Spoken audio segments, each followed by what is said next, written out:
अगर आप 600 square feet घर बनवाने के लिए जाते हो तो आपको कितना खर्च आ सकता है। एग्जाम्पल के लिए ऐसा मान के चलते हैं कि आप जो घर बनाने वाले हो उसका साइज है 20 फीट बाय 30 फीट, जैसा कि आप इस अगले प्लान में भी देख सकते हो।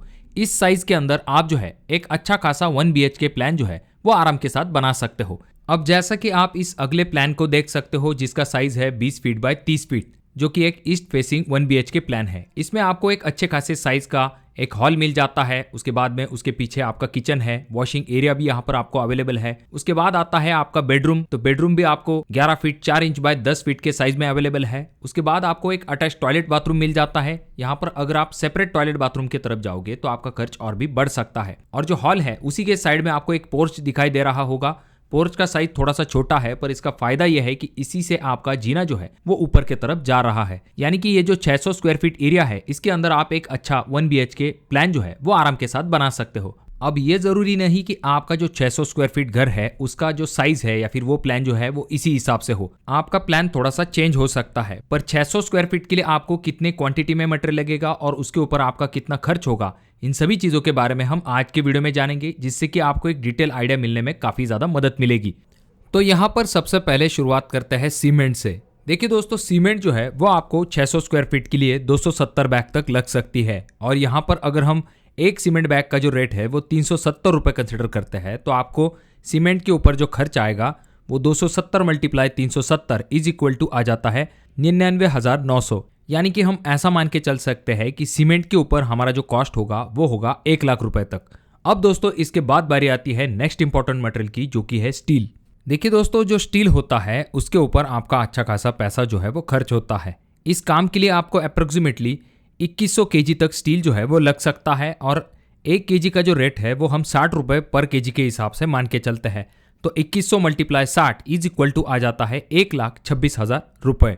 तो ये हो गया हमारा स्टील का कॉस्ट। इसके बाद बारी आती है ब्रिक्स की, यानी कि ईंटों की।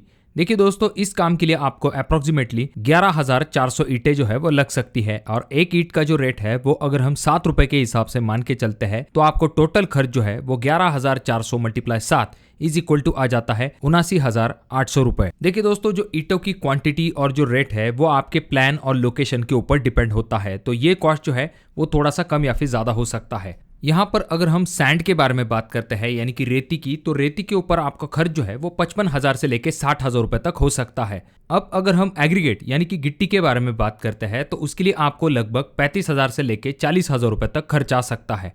इसके बाद दोस्तों, अगर आप फ्लोरिंग करवाते हो तो आपको 55,000 से लेके 60,000 रुपए तक खर्च आ जाएगा। अगर हम बात करते हैं डोर के बारे में, तो डोर के लिए आपको 35,000 रुपए तक खर्च आ सकता है। रही बात आपके विंडो की, तो विंडो के लिए आपको 25,000 से लेके 30,000 रुपए तक खर्च आ जाएगा। नेक्स्ट आइटम आ जाता है जो कि है लेबर कॉस्ट, जिसमें कि आपका RCC वर्क, ब्रिक वर्क और प्लास्टरिंग वर्क अगर आप करवाते हो तो आपको खर्च जो है वो 1,26,000 से लेके 1,35,000 रुपए तक खर्च आ सकता है। नेक्स्ट आइटम आ जाता है जो कि है इलेक्ट्रिकल वर्क। तो इलेक्ट्रिकल वर्क के लिए आपको 40,000 रुपए तक खर्च आ सकता है। रही बात आपके पेंटिंग की, तो पेंट के ऊपर डिपेंड होगा और बहुत सारे बाकी चीज़ें भी है, पर यहाँ पर हम कॉस्ट जो है वो अप्रोक्सीमेटली 50,000 रुपए तक कंसिडर करके चलेंगे। और अगर हम बात करते हैं आपके घर के प्लम्बिंग वर्क की, तो उसके लिए आपको खर्च जो है वो 40,000 से लेके 45,000 रुपए तक आ सकता है। अब दोस्तों, इन सभी चीजों को जानने के बाद अब आता है सबसे इंपॉर्टेंट सवाल कि अगर हम 600 स्क्वायर फीट घर बनाने के लिए जाते हैं तो हमें टोटल कितना खर्च आ सकता है। तो इसके लिए आपको 7,50,000 से लेके 8,50,000 रुपए तक खर्च आ सकता है। अब देखिए दोस्तों, ये जो कॉस्ट है आपके location, material quality, labour rate और मार्केट कंडीशन, ऐसी चीज़ों के ऊपर काफ़ी ज़्यादा डिपेंड होता है। पर यहाँ पर आपको कुछ और भी इंपॉर्टेंट चीज़ें समझना ज़रूरी है, वरना अगर आप बिना इन चीज़ों को जाने अपने घर का काम कर दोगे तो आपको खर्च इससे भी ज़्यादा आ सकता है। सबसे पहली चीज़ तो ये आ जाती है कि पहला नियम जो कि आपको ध्यान में रखना चाहिए वो ये कि आपको प्लान ऐसा बनाना है जहाँ पर आपको कोई भी जगह बेकार में नहीं जाने देनी है। हर 1 स्क्वायर फीट एरिया जो है वो यूजेबल होना चाहिए। बेकार का पैसेज जो है उसका इस्तेमाल नहीं करना है। एक्स्ट्रा डेड स्पेस जो है उसे आपको नहीं छोड़ना चाहिए। प्लान इस तरह से बनाना है जो कि प्रैक्टिकल होना चाहिए, यूजफुल होना चाहिए और रूम के साइज जो है वो आपके हिसाब से कंफर्टेबल होने चाहिए। क्योंकि बहुत बार लोगों को ऐसा लगता है कि कम एरिया पकड़ लेंगे तो हमें खर्च कम आ जाएगा, पर वहाँ पर अगर आप बेवजह चीज़ों में जगह वेस्ट कर देते हो तो इससे आपका खर्च बढ़ सकता है। उसके बाद अगला इंपॉर्टेंट पॉइंट आ जाता है जो कि है दीवारों के मोटाई के रिलेटेड।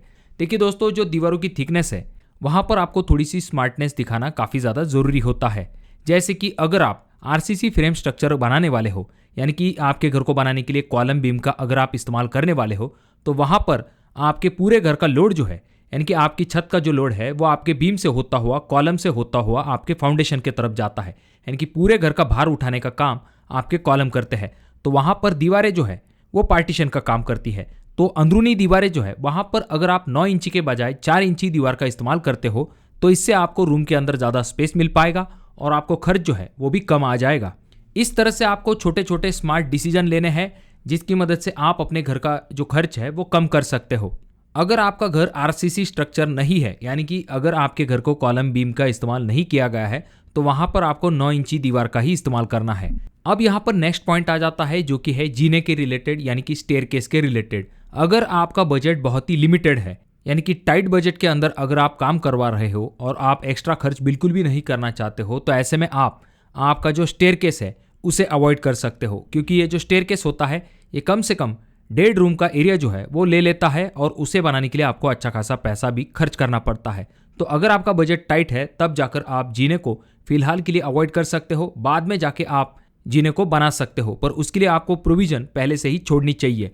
और अगर आपका बजट है तो डेफिनेटली आप जो है जीने का ऑप्शन जो है वो अपने प्लान के अंदर ले सकते हो। जैसे कि हमने उस पहले प्लान में देखा है, वहां पर पोर्च में से ही जीने को ऊपर ले जाया गया है, तो जिस वजह से पोर्च और आपका जो जीना है वो दोनों का काम जो है वहां पर हो चुका है। उसके बाद अगला इंपॉर्टेंट पॉइंट आ जाता है जहां पर आप पैसे सेव कर सकते हो, वो है सेप्टिक टैंक के रिलेटेड। देखिए दोस्तों, सेप्टिक टैंक में ट्रेडिशनली हम क्या करते हैं, जो ईंटों वाली सेप्टिक टैंक है उसे बना लेते हैं। अब देखिए दोस्तों, उसमें मटेरियल प्लस लेबर इन दोनों को मिला के काफ़ी ज़्यादा खर्च आता है। तो इसके बजाय आप क्या कर सकते हो, आजकल इस तरह की रेडीमेड आरसीसी सर्कुलर शेप की जो सेप्टिक टैंक आती है उनका इस्तेमाल कर सकते हो। इनका सबसे बड़ा फ़ायदा ये होता है कि इनका जो कॉस्ट होता है वो उन स्क्वायर ब्रिक वर्क वाले सेप्टिक टैंक के कंपैरिजन में बहुत ही कम होता है। तो यहाँ पर आपके अच्छे खासे पैसे बच सकते हैं। और यहाँ पर आपको नेक्स्ट पॉइंट जो कि ध्यान में रखना है वो ये कि आपको अलग टॉयलेट और बाथरूम की जगह पर कंबाइन के ऑप्शन की तरफ जाना चाहिए, यानी कि आपको कंबाइंड टॉयलेट बाथरूम बनवाना चाहिए। अगर आप अलग टॉयलेट और अलग बाथरूम बनाते हो तो इससे आपका एरिया काफ़ी ज़्यादा बढ़ जाएगा, जिस वजह से आपका कंस्ट्रक्शन कॉस्ट भी बढ़ जाएगा। तो इसीलिए अगर पॉसिबल है तो आप 600 स्क्वायर फीट के लिए कंबाइंड टॉयलेट बाथरूम के ऑप्शन की तरफ जा सकते हो, जिसमें कि आपकी पैसों की भी बचत होगी और आपको एरिया जो है वो भी कम लगेगा। देखिए दोस्तों, और भी कुछ इंपॉर्टेंट चीजें होती है, जैसे कि आपको टाइल में ज्यादा ब्रांडेड के तरफ अगर आप जाओगे तो आपका खर्च बढ़ जाएगा, पर इसका मतलब ये भी नहीं कि आप लोकल खराब क्वालिटी की टाइल लगा लो। अच्छी क्वालिटी की टाइल अगर आपको अच्छे रेट में मिलती है तो आप उस ऑप्शन के बारे में सोच सकते हो। उसके बाद बहुत सारी ऐसी भी चीजें होती है जिसकी वजह से आपके घर का बजट बढ़ जाता है, जैसे कि ग्रेनाइट का ज्यादा इस्तेमाल किया जाता है, बहुत सारे अननेसेसरी चेंजेस किए जाते हैं। तो ऐसी चीजों की वजह से कॉस्ट जो है वो बढ़ सकता है। तो जहां पर जरूरी है वहीं पर आपको ऐसी चीजों का इस्तेमाल करना है। तो अगर आप सही प्लानिंग के साथ अपने घर को बनाते हो तो कम खर्च के अंदर भी एक अच्छा घर बना सकते हो। तो वीडियो अगर आपको अच्छा लगा हो तो जरूर इसे लाइक कर दीजिए, और अगर आपके कोई सवाल है तो कमेंट बॉक्स में कमेंट जरूर कीजिए। नेक्स्ट वीडियो आप कौन से टॉपिक के ऊपर चाहते हो उसके बारे में कमेंट करना ना भूले। वीडियो बहुत ज़्यादा ही अच्छा लगा हो तो अपने दोस्तों के साथ जरूर शेयर कीजिए, और ये जो दोनों वीडियो है इनमें से कोई एक वीडियो आपके जरूर काम में आ सकता है।